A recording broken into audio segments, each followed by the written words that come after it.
Deixa eu ver aqui.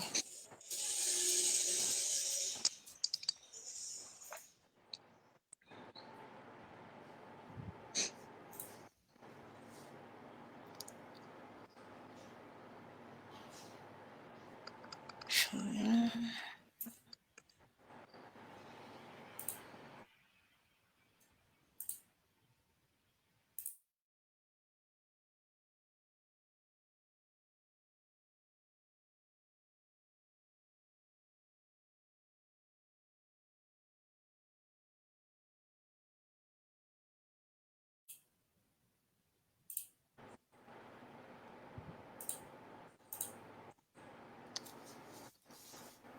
Oi, gente, boa noite.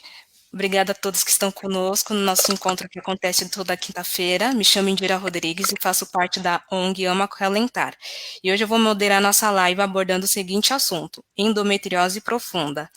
As nossas convidadas são a doutora Carolina Bandeira Domiciano, ginecologista com especialização em endometriose, cirurgia minimamente invasiva e robótica, doutorada em Ciências da Saúde pelo Instituto de Assistência Médica ao Servidor Público Estadual de São Paulo, o IAMPS, e também fundadora do Instituto Carolina Bandeira, que é focada no tratamento de endometriose. Participando também do nosso bate-papo, estamos aqui com a Rafaela Jossi, representante da ONG Ama Acalentar no estado da Paraíba. Ela está fazendo o tratamento de endometriose há 12 anos e nesse período ela já removeu 5 órgãos e vai nos contar um pouco como está o acompanhamento da sua saúde em relação à endometriose. Boa noite, meninas, tudo bem? Boa noite, tudo bem? Prazer estar aqui, um prazer falar sobre esse assunto. Boa noite, Rafaela, boa noite a todos que estão nos ouvindo, Didi. Boa noite. Então, para iniciar o nosso bate-papo, vou iniciar fazendo uma pergunta para a doutora Carolina, para ela poder explicar para a gente o que é a endometriose profunda. Pois não. A endometriose profunda, ela é conceituada como a endometriose, a lesão endometriótica, que ela avança, adentra mais do que 5 milímetros em qualquer local. Seja ele no intestino, seja ele no ovário, seja ele na bexiga, em qualquer local em que esse nódulo de endometriose se penetre mais do que 5 milímetros, tem-se a definição de endometriose profunda.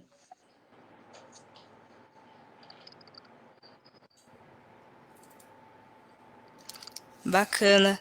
E assim, pode explicar para a gente que, pelo que eu estava pesquisando, né, existe 3 tipos de endometriose: a superficial, a ovariana, né? E tem. Tá conseguindo me ouvir? Isso. Estou sim.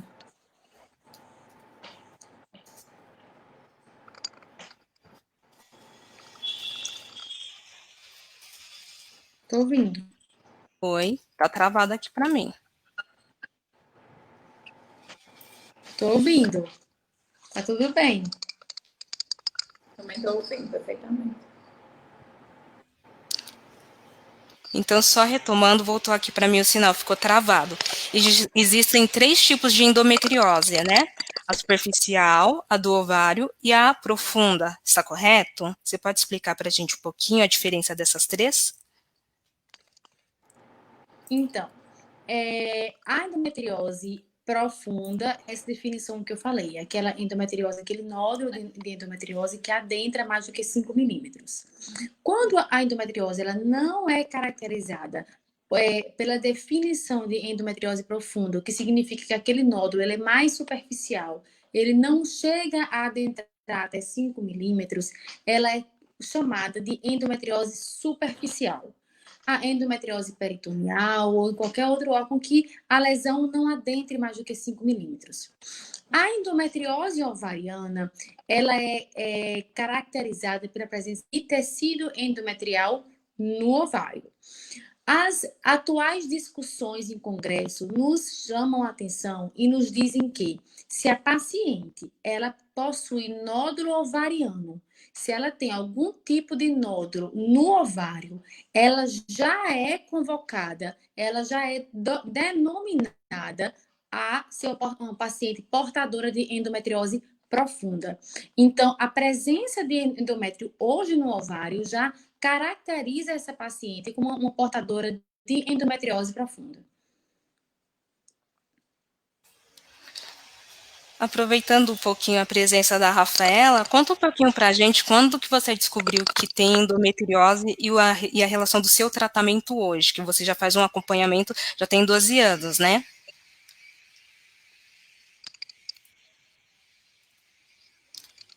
Tá mudo, Rafaela. Só um momento, tá mudo.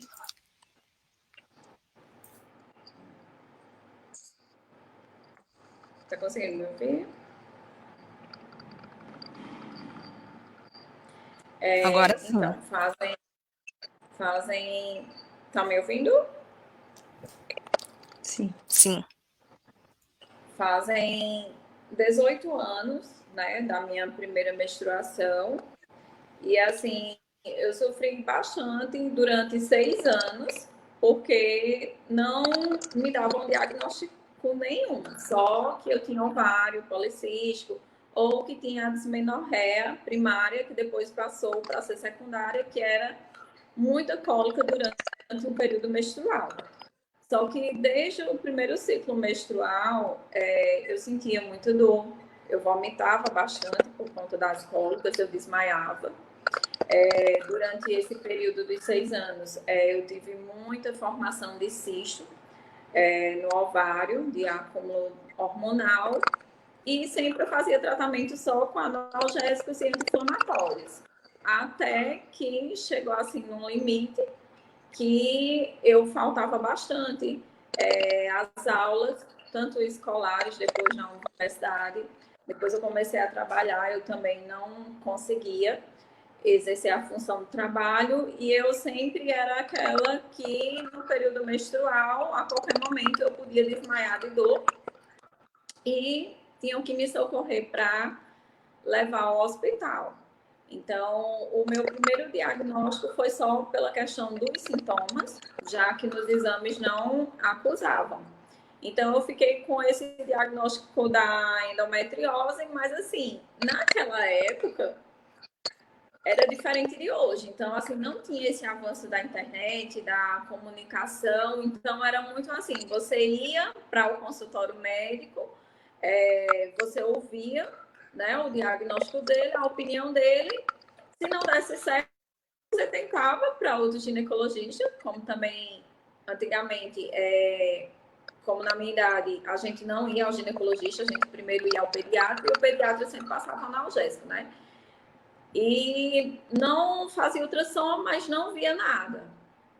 Então, quando eu tive, assim, a primeira certeza que tinha realmente endometriose, mesmo assim não acusava nos exames, foi no parto do meu filho, porque foi uma gravidez complicada. Aí os médicos viram, né, e eu tinha adenomiose também. E eu tive o diagnóstico. Quando foi o pós-cirurgia, né, do meu parto, eu comecei a fazer tratamento, mas não tinha ainda também comercializado nenhuma medicação específica para endometriose. Então, a gente fazia só o controle com anti-inflamatório e com um anticoncepcional que ajudasse a amenizar as cólicas. E eu tinha uma dor que ela não cessava. E essa dor era fora do período menstrual. Então, era a mesma dor que eu tinha no período menstrual e pós o período. Então, ela foi se tornando crônica. Até que eu fui alternando, né? Foi uma batalha, assim, de médicos, de especialistas, de exames. E todos diziam, tem endometriose. E chegou um período que eu tive que fazer a esterectomia, que foi em 2012, e foi muito complicado para mim. 2016 foi muito complicado para mim porque já eram muitos anos de sofrimento e não tinha também o controle do fluxo menstrual e o meu útero já estava crescendo por conta da adenomiose, mas não via, e eu já tinha um sintoma intestinal, mas não se via. Então, acabei fazendo a cirurgia de urgência, não foi, estava sendo programada, mas foi de urgência. e na cirurgia acabou ela sendo aberta. Então, como só tinha o ginecologista e um cirurgião geral, então não fez a cirurgia que seria correta para endometriose. Então, foi cauterizado os focos, diagnosticado no meu intestino.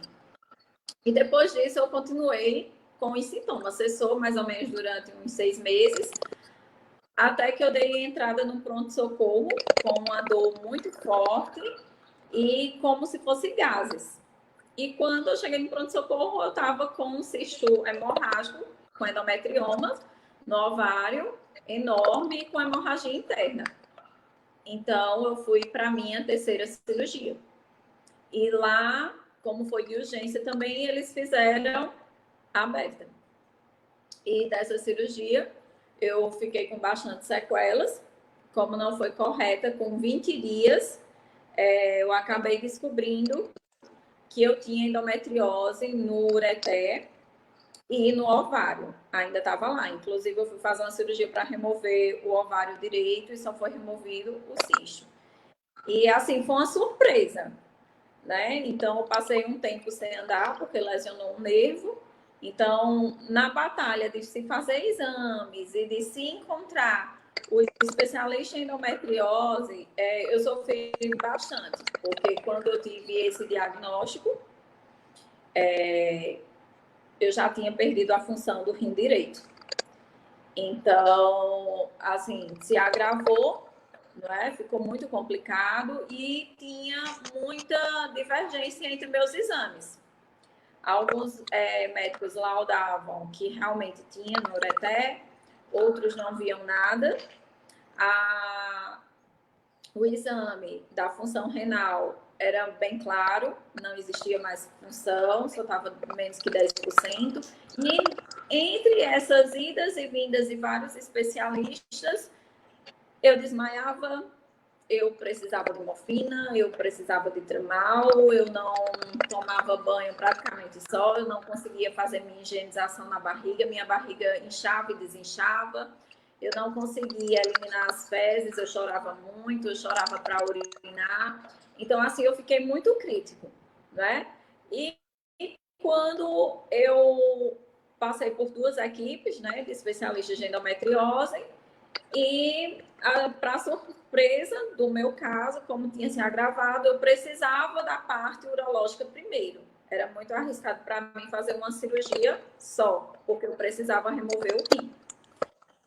E há um consenso entre os urologistas para a remoção do rim. Então, eu precisava passar por uma cirurgia primeiro, que era tentar colocar um catéter duplo J no ureter direito, para ver se dava essa passagem da urina.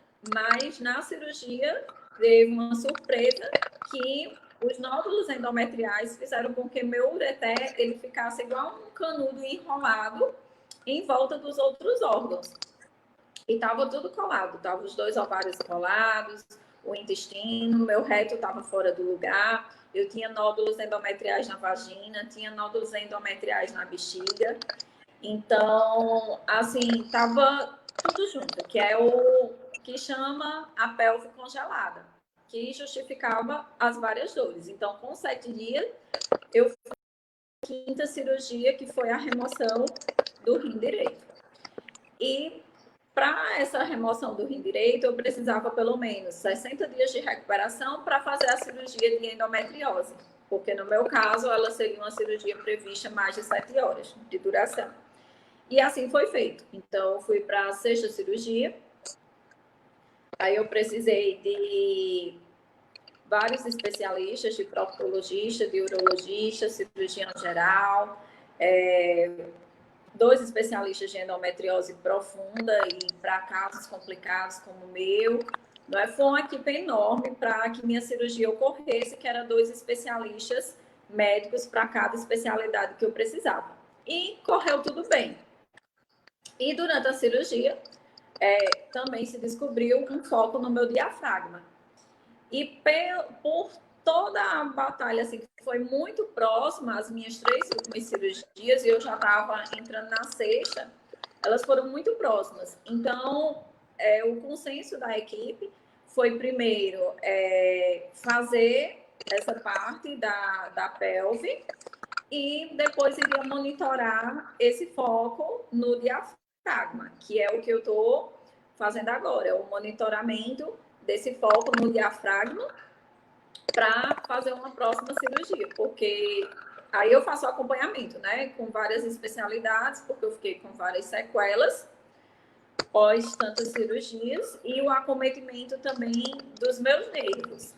Então, assim, é uma vida difícil, é uma vida, assim, que você é uma correria médica. Eu tiro, assim, quando eu olho minha agenda, que eu programo o mês, praticamente 10 dias do meu mês é entre visitas e retornos médicos, para que eu tenha o controle e que eu fique bem. Então, assim, é uma equipe muito grande para me manter firme, né? E, assim, também muita força de vontade minha e equilíbrio para que eu não desista, que eu tenha, assim, muita força de vontade, porque tem dias que eu tô com muita dor e a gente não precisa nem fazer esforço, é uma dor estranha, porque do nada, de repouso, ela vem, se você tá dormindo, você acorda com a dor, e ela tem picos, só que melhorou muito com a cirurgia, né? Que, na verdade, eu passei por 6 cirurgias, mas a única que foi correta para endometriose, especificadamente, né, foi essa. Só que, quando se trata de endometriose profunda, ela vai muito além do ginecologista, né, porque ela chega a parar a função dos órgãos. Então, não vai só o ginecologista, vai cada especialidade daquele órgão que está perdendo a função ou que já perdeu, como no meu caso.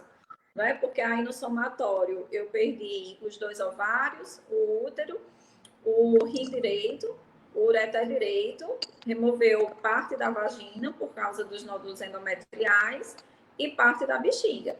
E hoje, removeu, fez o shape no reto e colocou meu reto no lugar, porque ele estava fora do lugar. E hoje eu não sinto vontade de urinar. Então, assim, e eu já tô com hidronefrose no rim esquerdo, né? Então, assim, a gente tá fazendo exame, investigando, e assim como foi no direito, não ainda viu nenhum foco de endometriose que estivesse justificando essa dilatação renal. Então, assim, é uma vida moldada pela dor e pela fé e a esperança, que, assim, que a gente melhore ou que a gente possa, de alguma forma, através do nosso caso, ajudar a equipe médica, as equipes de pesquisa científica, que ajudem outras portadoras, né? Porque hoje muita coisa mudou, muita coisa avançou em termos de diagnóstico, de tratamento. E quem é assim, sofre há mais de 20 anos ou há 10 anos para cá, como eu acho que a realidade não é tão diferente, né? Tá aí a doutora Carolina, que vive esse dia a dia em consultório, que vai nos dizer, né, essa realidade.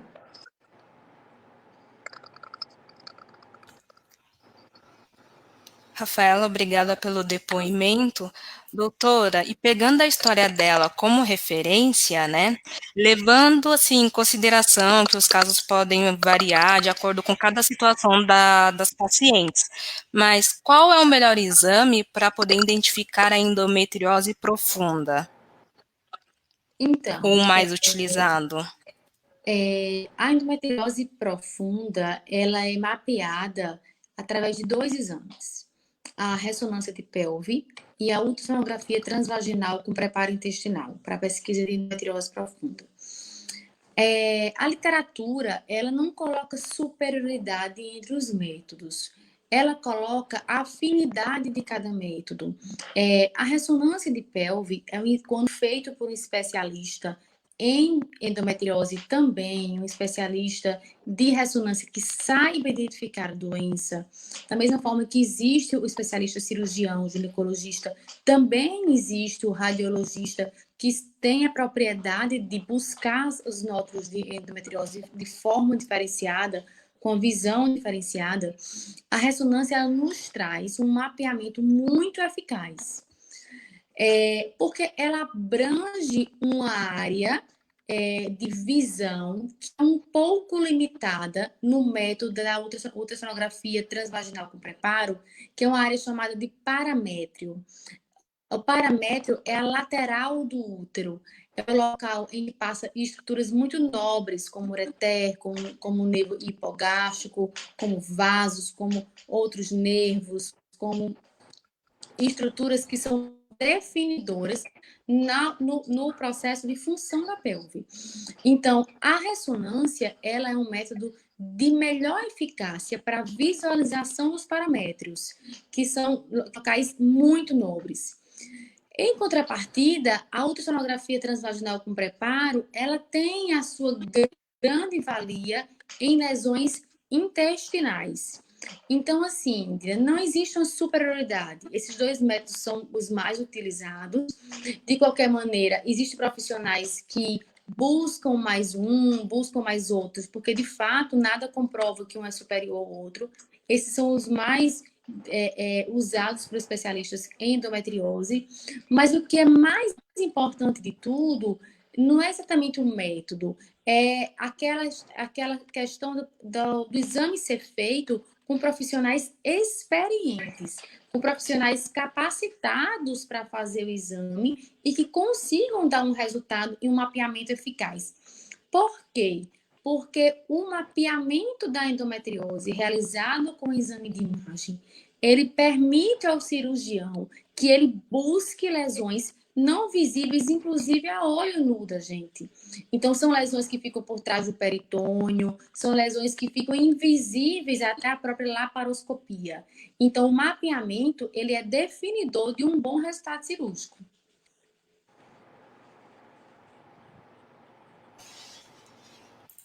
Perfeito, doutora.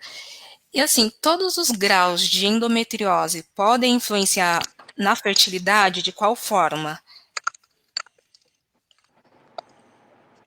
Sim, a infertilidade relacionada à endometriose, ela é decorrente do processo inflamatório que a endometriose causa. Como todos sabem, a endometriose ela tem uma base inflamatória. Essa inflamação que ela causa na pelve é que vai desencadear o processo de infertilidade. Através de quê?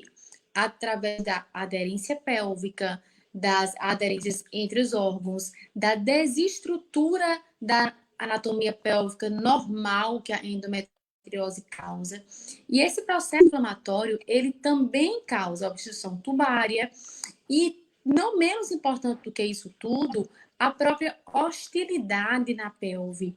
É um ambiente inflamado, é um ambiente que ela tem hostilidade à implantação embrionária. A gente sabe hoje que uma paciente que é portadora de endometriose, a implantação embrionária dela é diferente, é mais dificultada pelo processo inflamatório que a endometriose causa. Então, não existe um nível correlacionado em relação à infertilidade. Pacientes com endometriose leve, elas podem ter uma infertilidade, como também pacientes com endometriose severa podem ter uma infertilidade pelos mesmos fatores, porque em ambas as pacientes existe um processo inflamatório muito bem instalado.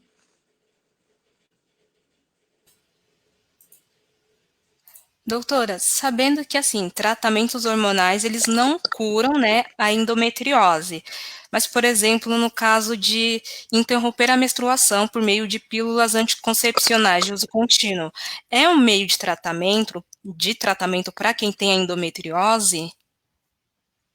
Ou não? Não tem relação nenhuma? Então, não.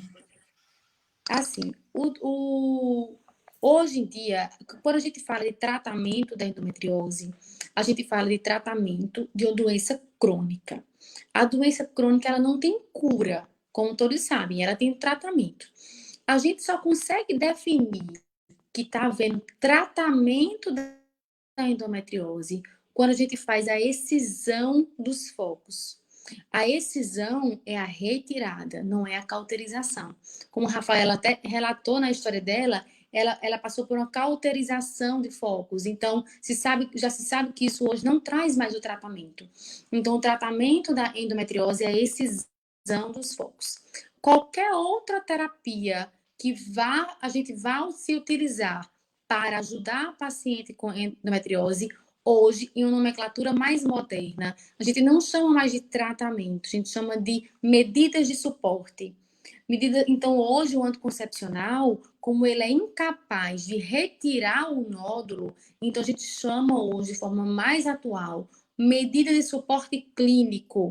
O hormônio, ele consegue fazer com que aqueles focos fiquem menos inflamados, um processo chamado decidualização dos focos, mas ele não é capaz, ele não é eficiente para retirar o foco. E ele ele tem sim seu valor, porque ele faz esse bloqueio hormonal do estrogênio e é capaz de desinflamar a paciente. Mas tratamento não. Ele, de fato, hoje é chamado como medida de suporte clínico, que, obviamente, tem pacientes que se beneficiam completamente desse tipo de abordagem, porque nem toda paciente de endometriose ela precisa de cirurgia.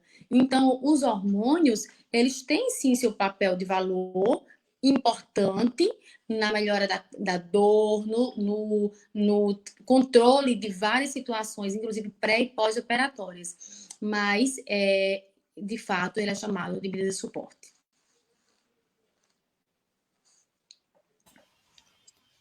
Rafaela, conta um pouquinho pra gente como é que você descobriu a nossa ONG Amo Acalentar.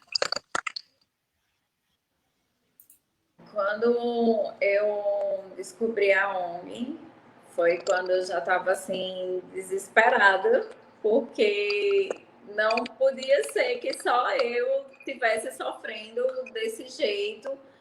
E a gente, durante esse processo de diagnóstico e tratamento, a gente tem muito preconceito da sociedade. Principalmente quando você já remove o útero, como foi o meu caso, e você diz que está com cólica. Aí todo mundo pergunta, você está menstruada? Aí você diz, não. Então, eu fui buscar alguma ONG que ajudasse mulheres como eu. E eu queria ser voluntária para ajudar essas mulheres, até porque no meu estado, na realidade do meu estado, logo na época quando eu fui diagnosticada e até para ano passado mesmo, para cirurgia, o SUS praticamente ele não existe para a portadora de endometriose. É muito difícil você sair, porque eu moro em Campina Grande, na Paraíba. Então, é muito difícil para quem mora nessas cidades do interior chegar até a capital, até a João Pessoa. Conseguir o encaminhamento pelo SUS até a cidade de João Pessoa para se conseguir uma cirurgia desse porte é muito complicado. Então, assim, eu tinha tentado todas as vias. E eu acabei achando no Google, primeiro eu conheci o livro da presidente da ONG, né, de Maria Helena, e quando eu li o livro dela, eu fui pesquisar no YouTube, que já foi uma chave. Aí eu consegui achar depois a ONG através do Google e achei através do Instagram, que antigamente era o @endometriose_mulher, como é hoje, ainda no Facebook. E eu fiz o cadastro nacional de portadora e eu enviei uma mensagem e eu tive a sorte e o prazer de Maria Helena ler minha mensagem, né? Meu resumo, contando minha história, e que eu vi que não era apenas eu, porque assim, nesses anos todos de tratamento, de diagnósticos, muda a sua realidade quando você sabe que é portadora de endometriose e você recebe o diagnóstico de endometriose profunda. Então, é outro patamar. Se você for, assim, só ir para a pesquisa natural do Google, você se apavora. E assim, e é muito bom você compartilhar sua história com outras pessoas que vivenciam a mesma coisa que você, porque o que a gente escuta muito é que nossa dor é psicológica, quando não é. Então, não pode ser psicológico, porque eu tenho toda uma trajetória de uma vida, eu abandonei uma profissão de 10 anos, eu fui reaprender uma nova profissão, porque a minha eu não conseguia trabalhar, mesmo pós 3 cirurgias. E o ano passado eu tive que reaprender mais uma nova profissão, porque quem é portadora de endometriose profunda, ela mesmo fazendo a cirurgia de excisão, ela vai ficando com sequelas. Então, assim, na ONG eu fui vendo esse acolhimento e também no grupo, né? Porque a gente tem um grupo que é exclusivo só para portadora. E foi quando eu fiz o cadastro de ser voluntária, que na minha mensagem eu queria ser voluntária, eu queria ajudar outras mulheres que passavam pelo mesmo que eu, porque eu fui conhecendo histórias de mulheres que se suicidavam, que eram violentadas pelos companheiros, porque sempre estava com dor e era como uma desculpa. Outras que ficavam com depressão, não queriam sair do quarto. E assim, algumas coisas dessas eu vivenciei quando estava com dor, porque quando você está com a dor, você não consegue nem ter força de levantar da cama. E eu contei muito com minha família para me dar banho, para me ajudar às vezes a me vestir, a me alimentar. Então, assim, só sabe mesmo a portadora. Eu digo que quem consegue entender mais esse mundo da endometriose é a portadora, a família e o médico. Então, todo o profissional que é qualificado, né, para endometriose, eu acho que ele escuta as mesmas reclamações. E eu tive, né, o convite de representar a ONG, né? Então, hoje eu sou embaixadora social.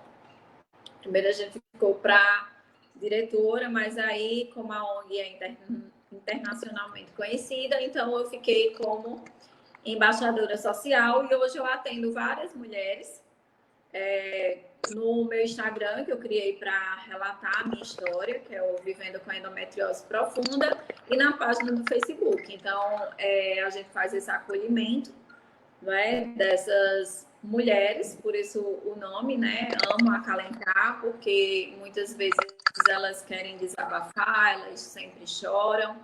Como eu sempre chorei, ainda choro muito, até em consultório médico e falando também na minha história, porque é uma trajetória difícil. E é uma trajetória de persistência. Obrigada, Rafaela. Eu fiz esse aspas para você, para dizer como você teve o contato com a ONG, que a gente está recebendo vários depoimentos em que várias mulheres estão fazendo acompanhamentos, estão tendo dificuldade no acesso ao SUS, para mostrar que realmente é difícil a busca pelo tratamento, que é árduo a procura pelo tratamento também, atendimento, e encontrar um médico que entenda, né, essa situação. Nossas últimas lives, um dos pontos que são sempre levantados que é frescura, ou vai para uma linha de depressão, não acaba dando um encaminhamento adequado. Então, eu pedi só para você dar um parecer, para dar assim, um conforto para as meninas, para as pessoas que estão participando. Fiquem à vontade para mandarem suas perguntas também, referente ao nosso tema de hoje, endometriose profunda, de outros temas também. Eu agradeço pelo seu depoimento. Aproveitando também, doutora Carolina, após aí o tratamento cirúrgico, a recuperação ela dura em torno de quanto tempo, em média, levando em consideração que os casos podem variar? Após a cirurgia de endometriose, o ato cirúrgico em pacientes com endometriose profunda, a recuperação, obviamente, dependendo de cada caso, gira em média de 30 dias. A paciente precisa de cuidados mais importantes nos primeiros 30 dias, para ver a evolução das lesões intestinais, das abordagens intestinais, das abordagens de ureter, bexiga. Após esse período de 30 dias, a paciente já começa a tentar evoluir com suas atividades habituais, ter menos dor e ter menos incômodo pós-operatório.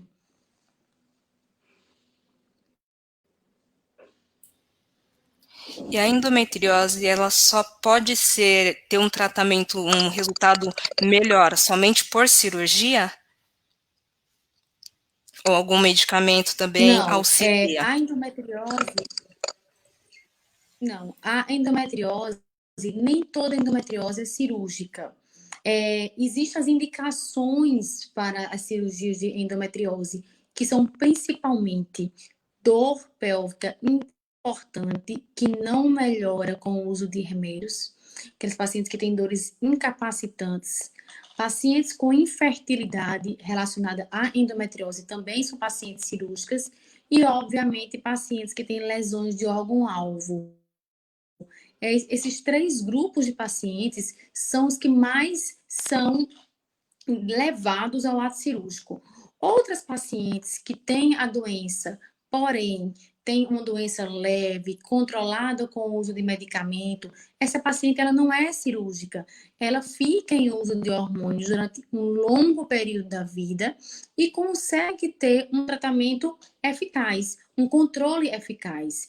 Então, existe aquele grupo de pacientes que nunca vão se submeter à cirurgia. Outros que, de fato, vão precisar para que consiga ter um melhor resultado, principalmente na sua qualidade de vida.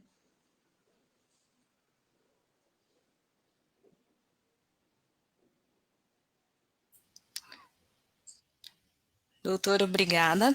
A gente recebeu uma pergunta aqui da Islana, que ela gostaria de saber mais sobre o pós da cirurgia para quem quer engravidar.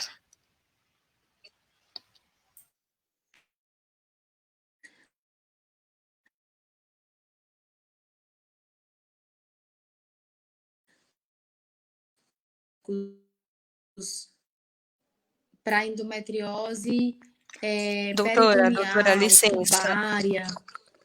Doutora, licença. No comecinho travou. Você pode começar novamente, por favor? Pois não. Se a sua cirurgia for uma cirurgia que vai ser realizada para desobstrução tubária, lise de aderências, e é uma endometriose que não atinge outros órgãos, como o intestino, principalmente, é um pós-operatório muito melhor, um pós-operatório muito mais rápido. Essas pacientes, a gente costuma deixar esses pacientes aptas às suas atividades em torno de 15 a 20 dias do pós-operatório.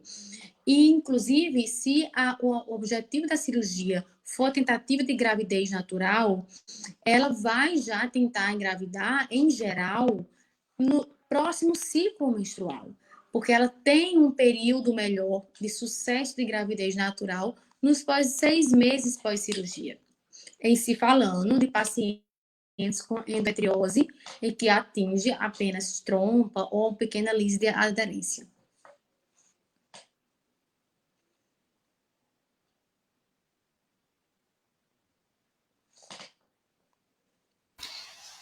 Doutor, e para paciente que é adepta de praticar esportes, e eu me refiro a esportes mais radicais, por exemplo, de luta, o período é maior para ela poder retomar esse tipo de atividade? De repouso, Sim, pós-cirurgia? pacientes que vão fazer atividades de alto impacto. Tudo depende muito, Indira, do local que foi realizada a cirurgia, a abordagem cirúrgica. Grandes ressecções intestinais, ressecções de bexiga, exigem uma recuperação mais importante. Para grandes impactos, a gente não consegue liberar a paciente antes de 90 dias pós-operatório. Mas, assim, isso é algo muito relativo, porque vai depender até do tipo de técnica cirúrgica que foi utilizada, principalmente em lesões intestinais.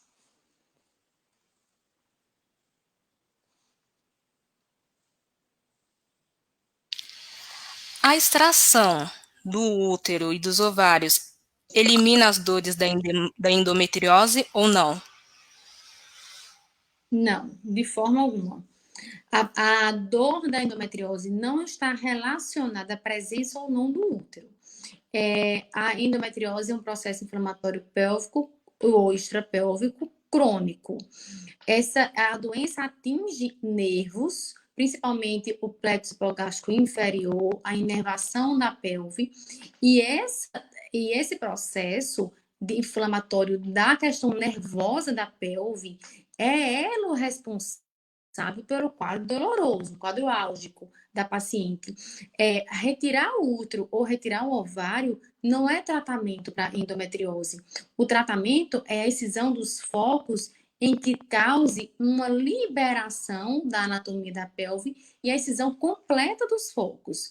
Você tirar órgãos não significa que você tratou. Existem inúmeros casos de pacientes com essa questão do tratamento realizado com a histerectomia, que está extremamente comprovado que isso não tem nenhuma eficácia para, de fato, melhorar a dor da paciente.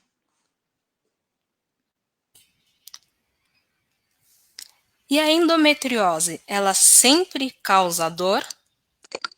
Isso é mito ou é verdade? Não, ela não sempre causa dor. Existe um percentual de pacientes, em torno de 15% das pacientes que possuem endometriose e que não têm quadro de dor. Essas pacientes, elas muitas vezes são diagnosticadas em exames de rotina e elas veem grandes lesões, inclusive até ovarianas, e são pegas de surpresa sem nunca ter tido nenhuma dor. É a minoria das pacientes, não é o quadro clínico mais comum, mas existe um percentual de 15% que não tem dor. Ou tem pouca dor. Rafaela, você tem alguma pergunta para a doutora?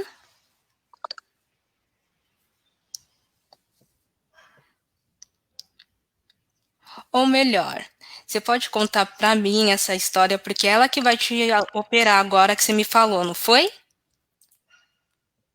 A gente ainda está avaliando, né? Porque, assim, como eu fiz várias cirurgias e minhas primeiras cirurgias foram incorretas, isso é importante a portadora saber, né? Que a cirurgia correta é a por vídeo, né? Ou robótica, e que não faça aberta como foi as minhas. Eu fiz histerectomia porque eu tinha adenomiose também, não foi só por conta da questão da endometriose, mas poderia ter sido feito, né, por vídeo e ter removido as lesões corretamente do meu intestino, para não chegar como eu fiquei, porque eu quase não estava com funcionamento intestinal, eu já usava muito medicamento para conseguir eliminar as fezes, né? Então, de chegar no quadro crítico. Então, ela está me acompanhando, né? Inclusive, quem deu meu diagnóstico de endometriose profundo foi ela, e foi, assim, aquele choque, porque ela foi bem sincera, ela fez, eu vi que você é bem esclarecida, fez cirurgias anteriores, mas você sabe a diferença de endometriose e endometriose profunda.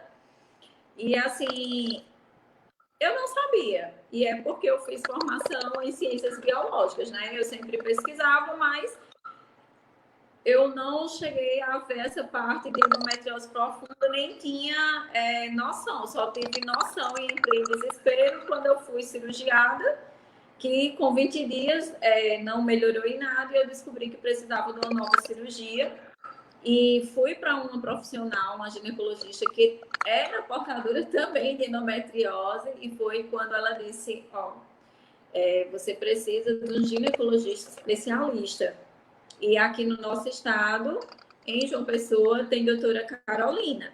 Então, ela me encaminhou e eu recebi o diagnóstico de doutora Carolina, e a surpresa foi a questão das sequelas que vieram juntos com essa cirurgia, né? Eu tive que voltar a andar, fazer toda uma recuperação para me preparar para a próxima cirurgia, e as divergências entre os diagnósticos dos exames feitos aqui no nosso estado. E nada ficou esclarecido com os urologistas, e eu fui para 12 profissionais, então é muita gente, né? E são médicos qualificados, renomados, e ninguém entrava num consenso. Então, eu tive que ir para outro estado. Primeiramente, eu fui só para fazer o exame de mapeamento com uma pessoa lá que tinha mais experiência para ver onde estava o erro, porque não se conectavam os exames, né? Tinha ressonância que acusava que tinha no ureter, tinha outras que não acusavam, uns viam que só tinha no ovário, tinha o laudo da urografia excretora que não tinha mais função renal, mas eu tinha os sintomas intestinal e tinha sintoma para urinar, que possivelmente a bexiga também tivesse contaminada. E eu só vim ter essa resposta lá em Fortaleza. Então, lá a gente viu que primeiro tinha que resolver a parte urológica. E como nenhum urologista que eu fui na Paraíba concordou com a cirurgia, eu acabei ficando por lá para fazer as cirurgias. E assim, nesse período, quem acompanha lá meu Instagram e quem acompanhava meu dia a dia, via que eu tinha muito desmaio, eu tomava morfina, eu usava tramal, eu usava medicamentos já para dor crônica, eu tomava medicação controlada para a lesão que eu fiquei na perna. Então, eu acabei fazendo a outra cirurgia lá também e já estava o foco da pandemia, né? Então, foi um período, assim, muito complicado e difícil. E eu fiz, aí teve a notícia, né, dessa lesão no diafragma, mas como minha cirurgia, ela foi grande e eu passei por cirurgias muito próximas, porque eu fiz a de colocar o catéter duplo J, não deu certo, com 7 dias eu retirei o rim, já foi outra cirurgia. E com 2 meses eu fiz a outra cirurgia. E só fazia 10 meses da outra que eu tinha ficado com uma lesão num nervo importante, que eu fiquei sem me locomover por uns meses. Então, assim, foram vários somatórios, né? Que eu fiquei com sequelas. Então, após os 6 meses da cirurgia, o ápice da pandemia, e mesmo assim, né, a doutora Carolina me atendeu para a gente fazer essa revisão, porque eu comecei a sentir muita dor, e a gente entendeu o que estava acontecendo. Eu também não sentia mais vontade de urinar. Eu já não sentia desde a esterectomia, eu sentia dor, que eram os focos que eu tinha na bexiga, mas eu não sabia. Então, quando eu fiz a cirurgia de excisão, a dor ao urinar e eliminar fezes sumiu, né? Um santo remédio. Só que com isso eu não sabia mais o momento exato de urinar. E eu comecei a sentir dor nas costas, dor lombar, então criou cálculo renal, então a gente descobriu que não estava retendo líquido na bexiga e que eu realmente não estava com incontinência urinária e poderia ter lesionado, né, porque formou nódulos endometriais na bexiga e foi removido uma parte da bexiga. Então, pode ter lesionado algum nervo ou a própria inflamação ter feito com que eu perdesse essa capacidade de sentir a vontade de urinar, e eu monitoro com um despertador. Mas aí o nosso organismo é perfeito, chega lá, a gente fica mentalizando um pouquinho, e com a ajuda da fisioterapia pélvica, umas diquinhas de elevação de pernas para um banquinho de apoio na hora de urinar, e eu estou conseguindo melhorar. Então, assim, ela está fazendo um monitoramento, né, dessa revisão cirúrgica e do meu foco do diafragma, porque durante 2 anos antes disso tudo, eu fiz tratamento como síndrome do túnel do carpo, que não justificava uma dor que eu tinha no ombro e aqui na escápula, e possivelmente já era as dores da lesão do diafragma, né? Porque assim, você que sente dor crônica e você tem que trabalhar e você é na correria do dia a dia, tem hora que assim, você não sabe nem mais de onde está vindo tanta dor.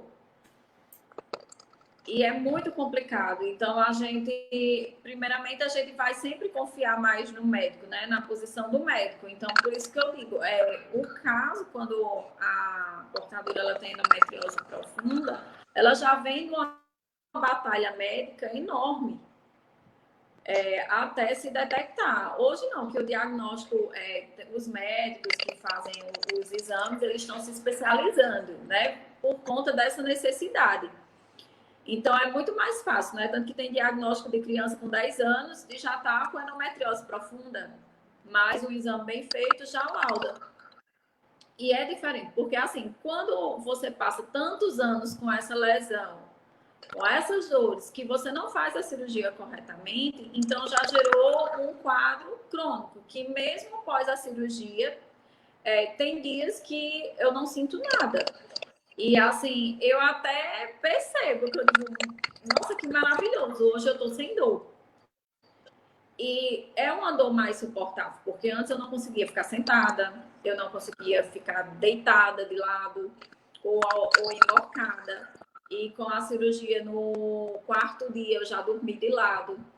E eu consegui tomar banho passando sabonete em barra na minha barriga. Então, assim, faz muita diferença, né? O pós-cirurgia.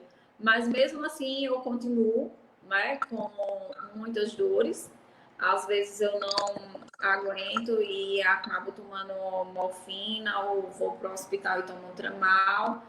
E nós estamos vendo como vai ser, né? Assim, o meu futuro, uma melhoria da minha qualidade de vida. Não significa hoje, no estágio que eu estou, que de repente eu vou ficar sem dor, num simples passe de mágica, mas assim, são vários especialistas para que eu consiga trabalhar, ocupar a mente, fazer coisas do meu dia a dia, que às vezes só um ato de lavar uma louça, que não é nem muito, eu já fico cansada com cólica e eu tenho que me sentar, ou alguém tem que me ajudar, porque a dor é tão forte que você baixa a pressão.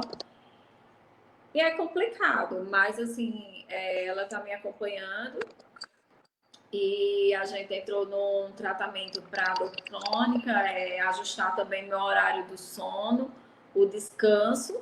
E eu estou tendo que, assim, mudar de profissão para que eu consiga ter esse maior descanso e menos estresse. Principalmente, assim, em relação ao trabalho. Porque eu sei que quando mais eu estou estressada, que eu durmo pouco, as dores, elas vêm com mais intensidades.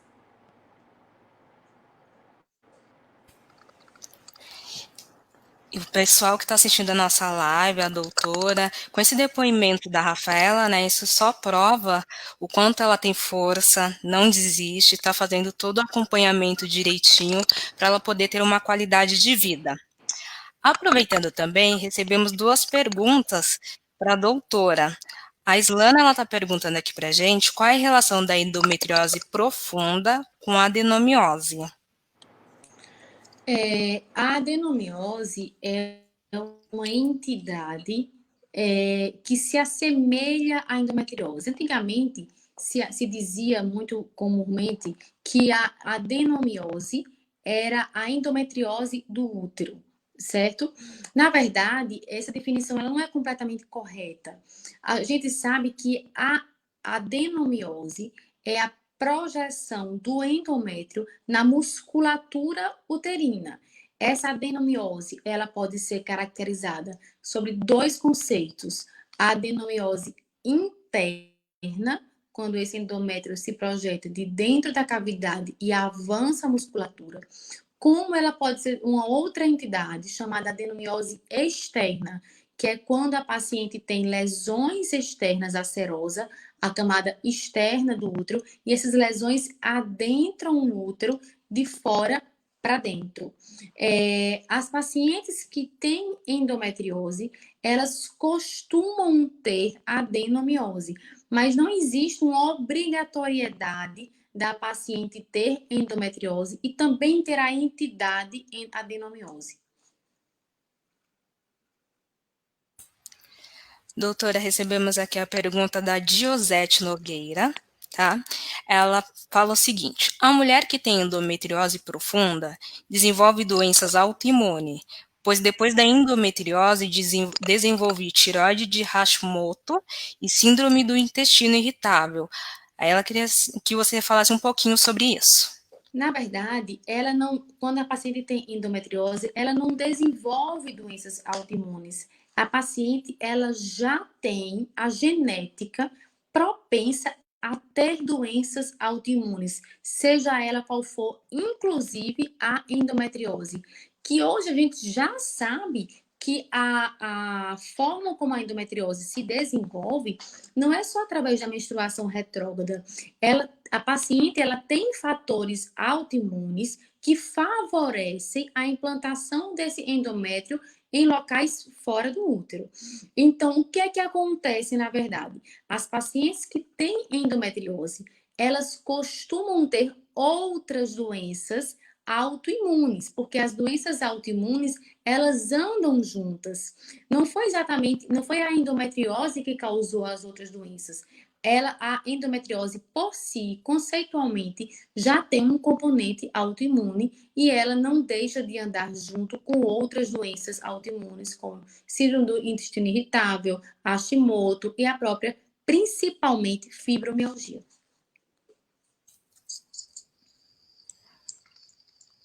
Obrigada, doutora. Bom, a todos que estão assistindo e as nossas convidadas, vamos chegando ao fim da nossa conversa, mas antes eu quero agradecer imensamente a participação da doutora Carolina e da nossa representante da ONG Ama Acalentar, a Rafaela, e lembrando, pessoal, que nossos encontros acontecem todas as quintas, sempre às 19 horas, e fique por dentro dos nossos assuntos acompanhando nossas redes sociais, tanto pelo Facebook e Instagram, que a gente sempre anuncia os temas, aí vocês podem ir mandando suas perguntas para poder tirar as dúvidas nos nossos encontros que acontecem às quintas-feiras. E assim, as nossas mídias sociais são Facebook, @endometriose mulher, e no Instagram, @acalentar_org. Uma boa noite a todos e até a próxima. Obrigada, meninas. E agradeço. Boa noite. Boa noite.